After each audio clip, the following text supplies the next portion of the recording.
Passava agora a palavra ao engenheiro João Monteiro de Coimbra. É membro da direção da CAP, administrador de empresas familiares que se dedicam à exploração agrícola, florestal e produção de energia elétrica com base em fontes renováveis. Nessa sua exploração agrícola, apenas aqui a título de curiosidade, foi visitada pelo comissário Ciolos, precisamente toda a integração que ele faz na sua exploração agrícola desta agricultura sustentável. É membro da direção da Agromais, é membro da direção da Ampromis, conselheiro no Conselho Nacional da Água e membro do External Advisory Board no projeto Agriculture and Energy Efficiency. Muito obrigado, boa tarde a todos. Queria mais agradecer o convite para apresentarmos aqui o nosso trabalho e dar os parabéns ao Fórum, que eu tenho a sorte de ter acompanhado os últimos eventos. Tem sido uma das zonas onde eu me tenho inspirado muito para a nossa atuação. E realmente isto tem muito a ver com entusiasmos e esta área tem muito mais a ver com entusiasmo numa primeira fase do que propriamente com a economia de curto prazo. Esta apresentação vai ser um bocadinho diferente porque penso que vou dar um caso prático da nossa exploração e não uma abordagem coletiva daquilo que deverá ser o futuro. Penso que isto são uma experiência de aproximação das possibilidades que temos hoje à nossa frente, dos desafios que hoje de manhã ouvimos, toda aquela dificuldade de incorporar produtividade, economia, apoios públicos, etc. E é com isso que eu vou tentar ver se consigo transmitir aquilo que estamos a fazer.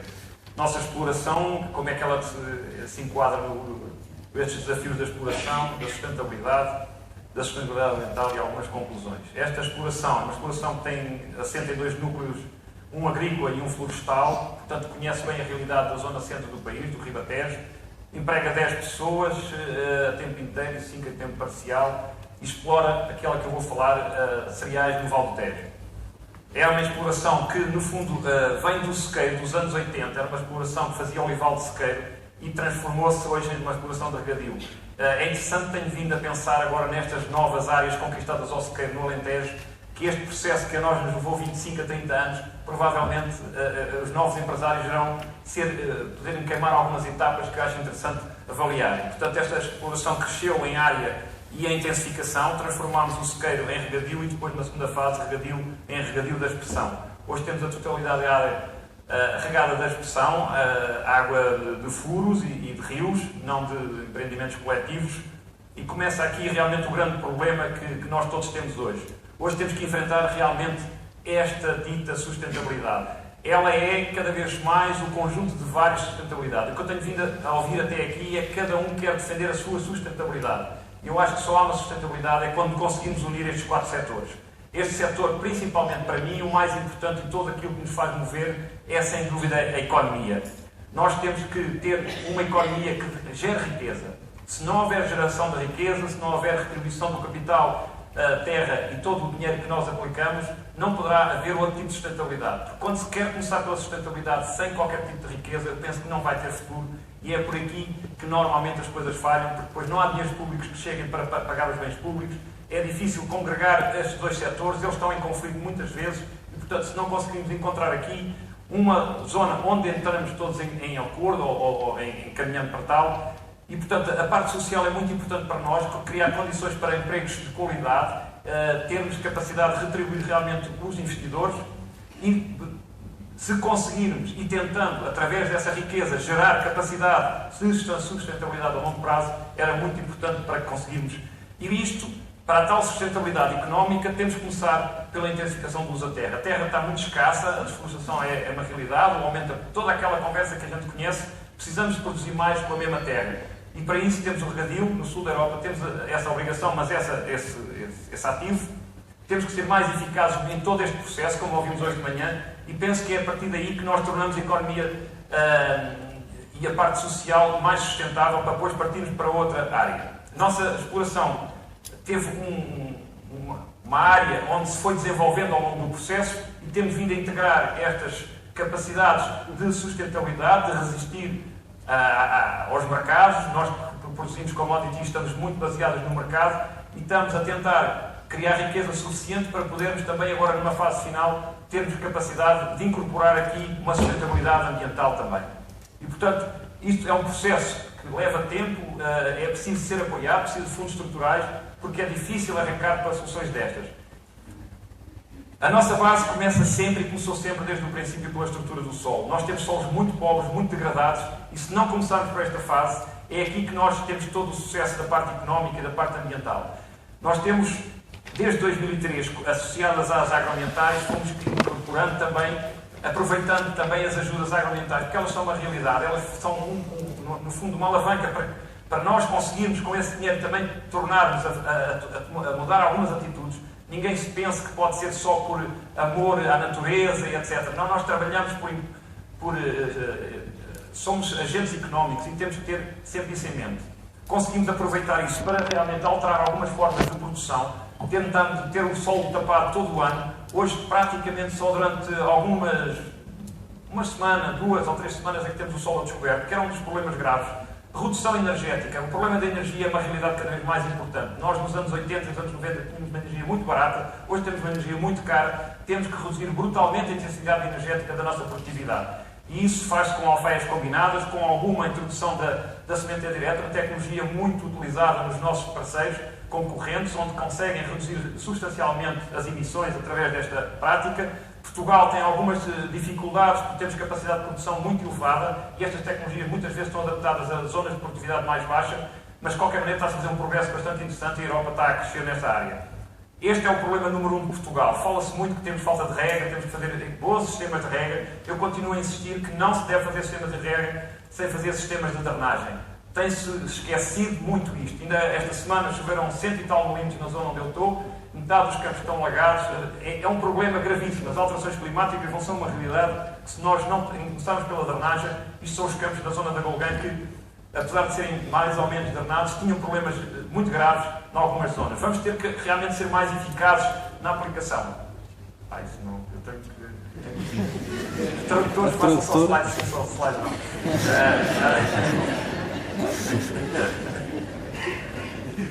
Cortaram-me o tempo do... Tenho que inicializar isto. Esta é a parte mais importante, é que nós já não temos dinheiro para comprar os produtos. Não é uma questão de eficiência, é uma questão económica. Esta otimização da aplicação tem a ver com a redução de custos.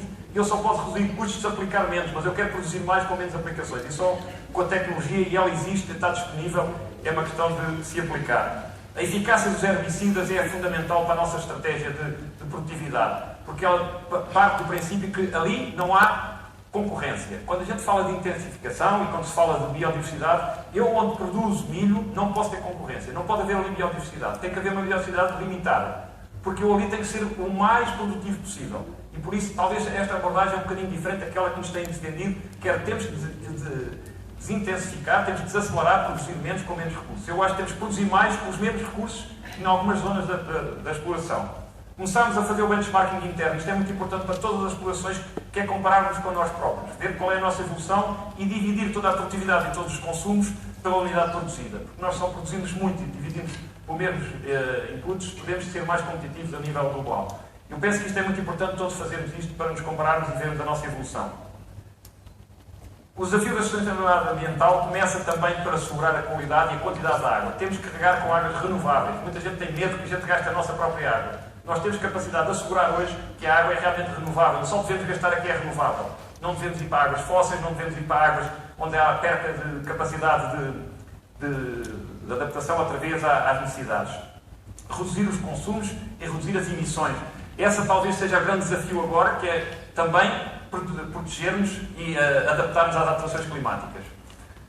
Para isso, tivemos de fazer grandes evoluções, uma gestão eficiente da rega, porque era realmente o maior recurso que nós utilizávamos, a água e a energia, e aqui foi um investimento contínuo a nível da aprendizagem, do conhecimento. Hoje as decisões são apoiadas por sistemas informáticos que nos ajudam a tomar decisões, e não como, na maioria dos casos, que era feita à vista e pelos históricos. Este fenómeno trouxe-nos bastante ganhos de produtividade e de economia. Temos hoje ferramentas que nos vão ajudar a detectar imperfeições no nosso sistema produtivo. Hoje temos algumas ferramentas que nos vão dizendo onde é que podemos melhorar, onde é que podemos alterar algumas formas de adubar. Por exemplo, agora andamos à procura de ver se podemos adubar de forma diferente, não é preciso adubar no fim da cultura. E hoje, com estas imagens de satélites de avião e mesmo destes pequenos aparelhos telecomandados que sobrevoam as nossas explorações, é capaz de haver ferramentas para podermos avançar bastante a nível desta decisão. Os mapas de colheita são muito importantes para congregar toda essa informação e isso dá-nos origem a gente poder investir realmente naquele pequeno solo que tem, da pequena área que pode produzir. O que é que nos dá isto? Dá-nos hoje, a nível da cultura do milho, que é este caso, uma necessidade absoluta de ter produtividade bastante alta, se possível maior que os nossos concorrentes. E isso dá-nos esta chamada janela de competitividade. E essa é que é a grande decisão. É porque a maioria das atividades tem grandes altos e baixos. Nós estamos com o mercado completamente exposto a oscilações brutais do preço e isso faz com que tenhamos que ter defendidos na quantidade e na qualidade. Esta tem sido a nossa capacidade. O mais importante disso tem a ver com a produtividade da água. Nós conseguimos nestes últimos anos um progresso fantástico, porque eu acho que é possível, quer dizer, não é uma coisa impossível tentar, se calhar este ritmo daqui para o futuro já não é possível, mas este primeiro ritmo foi bastante interessante, com ganhos, penso eu, espetaculares. Tínhamos agora também que resolver o problema das emissões. Os nossos parceiros continuam a dizer, o norte da Europa continua a dizer que nós não temos que carregar. Nós vimos agora na reforma, outra vez, a resistência a apoio do regadio, a resistência a utilizar a água, sempre com a ideia de que a água não é renovável, sempre com a ideia que só faz emissões. Nós temos este problema realmente de competitividade. Temos que competir com pessoas que não regam. Mas para isso temos que resolver este problema das emissões e eu penso que há processos para isso. A rega realmente é o nosso maior vetor de emissões. Nós temos um projeto agora para fazer a nossa própria energia elétrica e isso dá-nos a capacidade de, ao longo destes anos, sermos autossuficientes em energia. E, portanto, ficamos com este problema resolvido. Se temos problemas de emissão de CO2, deixamos de os ter e nós temos já a autossuficiência energética e conseguimos, a nível económico, arranjar um fator que nos dá a origem a ter desaparecido as emissões de CO2 a nível da rega. Isto é importantíssimo, que reduzimos o balanço de CO2 em 40%. Isso é muito importante para nós. Intensificação e biodiversidade. Por último, no fundo, o que é que isto representa a nível da biodiversidade? Sempre nos dizem que a intensificação é inimigo da biodiversidade. Tudo que intensifica é sempre mau. Produz poluição, produz impactos negativos. Custou-me sempre a mim produzir com esse rótulo. E acho que talvez não seja tão assim, porque muitas vezes não se estuda os problemas, não se identificam as causas dessas. E depois há sempre bons agricultores e maus agricultores. Portanto, quando se generaliza tudo, eu acho que é complicado. Tentámos integrar um projeto que a CAP desenvolveu, muito interessante, de levantamento. É um primeiro trabalho de levantamento de alguns grupos de fauna. Este projeto, no fundo, visa avaliar em todas as monoculturas que há, ou explorações que são basicamente só de uma cultura, qual é o estado da arte, qual é o estado da biodiversidade. Porque muitas vezes para nós é preciso que eu não percebo nada de biodiversidade, nós não estamos preparados para isso. Precisamos que nos digam, que nos ajudem, que nos ensinem, porque senão é impossível, porque cada um faz às suas maneiras. E este projeto visou enquadrar também organizações da área do ambiente, que muitas vezes nós também tínhamos grandes lutas para resistir a esse tipo de abordagem. Penso que também estão a fazer um caminho connosco, de saber que nós temos que produzir e, portanto, precisamos desta abordagem de tentarmos encontrar aqui soluções que sirvam a todos. Portanto, foi um projeto que está conhecido, tem relatórios e, felizmente, a nossa área foi até bastante bem classificada neste ranking. São só 5 espécies, mas pronto, é um bom princípio. Fiquei bastante satisfeito de sentir que não estamos a destruir completamente, quer dizer, que aquilo não é terra queimada ou demasiado milho. E isso é importante para nós porque veio ao encontro daquilo que nós achamos que é importante. Mas, claro que temos responsabilidades. Quanto mais produtividade temos e mais impactos podemos vir a fazer no ambiente, mais responsabilidade temos em conservar. E se nós somos bons a produzir bens materiais, bens físicos, também temos que ser bons a produzir bens ambientais. Eu acho que a produtividade também vai passar por aí. E, portanto, integramos este projeto. Houve aqui umas medidas que foram de incremento da biodiversidade e é aqui que o projeto está-se a desenvolver com vários avanços e recursos, mas é muito interessante termos esta coisa em conjunto de discutirmos o que é que estamos a fazer vários equipamentos. Basicamente o que estamos a apontar é as zonas de refúgio, sempre onde há zonas muito grandes de monocultura, que haja sempre perto disso zonas de ciclo alternado, para podermos ter cobertura ao longo do ano, que a fauna se possa deslocar de uma zona para a outra sem grandes problemas. E o que fazemos sempre é ter a ideia de termos sempre zonas de refúgio ao longo de todo o ano. Portanto, a própria fauna pode ter este refúgio assegurado. Estamos a concentrar também alguns esforços na redução, no impacto da nossa atividade sobre os insetos. Os insetos realmente têm uma realidade, todos se chamam nomes uns aos outros, a ver quem é que mata mais as abelhas. Acho que temos todos a arranjar soluções para criar abelhas e criar insetos polinizadores. E perder menos tempo a acusarmos uns aos outros. Nós tentamos incrementar na nossa atividade tudo aquilo que podíamos para incrementar os insetos polinizadores, apesar do milho não precisar dos insetos polinizadores numa fase inicial, porque ambientalmente é bom para toda a gente. Introduzimos algumas técnicas simples, com pequenos investimentos, para introduzir aqui pólen ao longo de todo o ano. Estas bandas de refúgio que servem para os insetos, servem também para a fauna, toda aquela que circula na nossa exploração. E estamos a fazer bandas herbadas, que é uma experiência interessante de ver como é que nas bordaduras das parcelas ter sempre uma zona de proteção ao longo do ano. Mantê-las dentro do regadio, porque normalmente fazia-se no sequeiro ou fazia-se no set-aside, este tipo de... Agora é dentro da própria cultura, vamos retirar a área semeada e vamos deixar zonas sem aplicação de agroquímicos e vão ser protegidas ao longo do ano. Isto não é fácil com o nosso clima e com o nosso tipo de solo, mas estamos a tentar. A Syngenta integrou o nosso projeto, foi muito interessante porque conseguimos juntar 2 projetos no mesmo sítio e isso deu origem a este projeto Operation Pollinator ser também integrado ali e foi desenvolvido neste processo. Estamos neste segundo ano também a tentar trazer mais ciência para o sistema, para não ser coisas locais, e estamos a tentar monitorizar o sistema para ser mais eficaz.